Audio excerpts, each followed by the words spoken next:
નમસ્કાર મિત્રો, આજ જોઈ રહ્યા છો બ્રેકિંગ ન્યૂઝ। હા, ગુજરાતમાં નવું મંત્રીમંડળ જાહેર કરવામાં આવ્યું છે। મંત્રીઓના વિસ્તારમાં 26 લોકોને મંત્રીઓ બનાવવામાં આવે છે।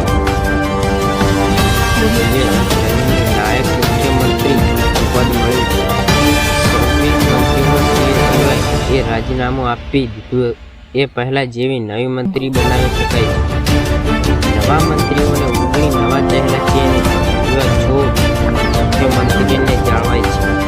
નવા મંત્રીમંડળમાં 4થી સમીકરણ મુખ્ય નિયમ સહિત R Patel 8 OBC 3 CS 4 CTN તેમજ 3 મંત્રીઓ છે। નવું સમીકરણ પ્રતિક્રિયામાં વધારો। નવા મંત્રીઓ એવા જિલ્લામાં સમાજ જૂથ વિસ્તારોમાં સમાવેશ કરવામાં આવે છે જે ભાજપની સામાજિકરણ અને નવા દાતા મજબૂત રહેશે।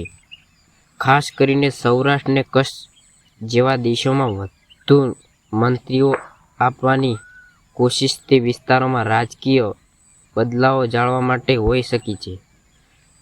સ્થિતિનો તાજગી આપવી।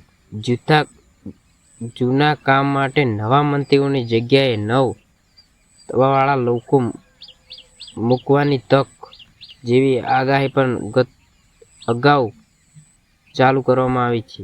આગામી ચૂંટણી માટે તૈયારી। 2027ની વિધાનસભાની સ્થાનિક ચૂંટણી બીજેપીની ફક્ત કરી તે મંત્રીમંડળ કરવામાં એક પગલું હોઈ શકે છે। નવું મંત્રીમંડળ નિમિત્તે વિવિધ વિભાગો નવી વિનાશ યોજના અને ઝડપી નિર્ણય કામગીરી સોંપી દેવામાં આવી છે। ખાસ કરીને વિવિધ વિકાસ યોજના ફરી નિરીક્ષણ કરવાની ટાર્ગેટ। નવા મંત્રીઓના કેટલાક ક્ષેત્રોમાં નીતિ સુધારાઓ લાવી શકે છે અને ખેતી ઉદ્યોગમાં રોજગાર અને શિક્ષણ GST